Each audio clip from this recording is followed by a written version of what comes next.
মুহররম মাস শুরু হলো। এ মাসের কি বিশেষ কোনো ফজিলত আছে? এ মাসের করণীয় বর্জনীয় সম্পর্কে জানাবেন। হিজরি নববর্ষ উদযাপনের শরীয়ত সম্মত পদ্ধতি কি? মুহররম মাসে আজকে প্রথম দিনটি গত হলো, অর্থাৎ 1447 হিজরি সালের প্রথম দিনটি আজকে গত হলো এবং ইতিমধ্যে দ্বিতীয় তারিখ অর্থাৎ 2রা মুহররম শুরু হয়ে গেছে। তো এই মুহররম মাসটি বছরের হিজরি বর্ষের প্রথম মাস। এই মাসটির নানান তাৎপর্যপূর্ণ দিক আছে। সবচেয়ে গুরুত্বপূর্ণ তাৎপর্যের দিক হলো যে এটি সম্মানিত 4 মাসের একটি এবং সম্মানিত 4 মাসের মধ্যে সবচেয়ে সম্মানিত মাস। বলতে পারি রমজানের পরে সবচেয়ে ফজিলতপূর্ণ মাস হলো এই মাসটি সম্মানিত মাস, যে মাসকে নবী সাল্লাল্লাহু আলাইহি ওয়াসাল্লাম শাহরুল্লাহ বা আল্লাহর মাস বলে আখ্যায়িত করেছেন। যদিও সব মাসই আল্লাহর, কিন্তু এটির বিশেষ মর্যাদা এটা প্রমাণ করে আল্লাহর মাস বলাতে নবী সাল্লাল্লাহু আলাইহি ওয়াসাল্লামের পক্ষ থেকে। দ্বিতীয়ত হলো এই মাসের করণীয়। এ মাসে আমরা বেশি বেশি করে নফল রোজা রাখার চেষ্টা করব, কারণ নবী সাল্লাল্লাহু আলাইহি ওয়াসাল্লাম বলেছেন আফদালুস সিয়ামি বা'দা রমাদান শাহরুল্লাহিল মুহররম। রমজানের পরে সবচেয়ে উত্তম রোজা হলো আল্লাহর মাস মুহররম মাসের রোজা। দ্বিতীয়ত হলো এই মাসে আশুরার দিন রয়েছে, অতএব আশুরার দিন উপলক্ষে বিশেষভাবে 2 দিন ব্যাপী রোজা রাখা, 9 এবং 10ই মুহররম অথবা আপনার 10 বা 11ই মুহররম, এই দিন 2টা দিন রোজা রাখা হলো সুন্নাহ। এবং সেই সাথে এই দিনে আল্লাহ রাব্বুল আলামিন পূর্বের বিভিন্ন জাতিকে আল্লাহ তাআলা তাদের তওবা কবুল করেছেন, অনেককে আল্লাহ তাআলা উদ্ধার করেছেন, যেমন নাকি মুসা আলাইহিস সালামের নেতৃত্বে বনী ইসরাঈলকে আল্লাহ তাআলা বিপদ থেকে উদ্ধার করেছেন। তো আরও অনেক ঘটনা এই দিনে ঘটেছে, সেই কারণে এই দিনটি নানা কারণে তাৎপর্যপূর্ণ, এই দিনটি রোজা রাখা। আর মুহররমকে কেন্দ্র করে নানা রকমের আমাদের দেশে বিভিন্ন রকমের হয়ে থাকে, বেদাত এবং অপসংস্কৃতি চলমান আছে, সেগুলো থেকে আমাদেরকে বিরত থাকতে হবে। যেমন মাতম, তাজিয়া, মিছিল ইত্যাদি করা। এই দিনে অর্থাৎ আশুরার দিনে কালবারাতে হোসেন রাদিয়াল্লাহু তাআলা নবী সাল্লাল্লাহু আলাইহি ওয়াসাল্লাম প্রিয় দৌহিত্র তিনি শাহাদাত বরণ করেছেন নির্মমভাবে জালিমের হাতে।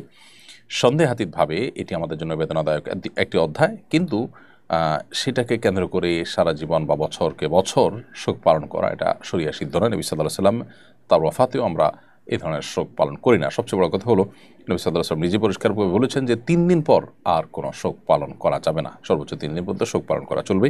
একজন নারী যিনি স্বামী হারিয়েছেন, স্বামী মারা গেছেন, তিনি 4 মাস 10 দিন পর্যন্ত শোক পালন করবেন। এছাড়া আর কোনো বছরকে বছর ধরে শোক পালন করার কোনো অপশন শরীয়তে নেই।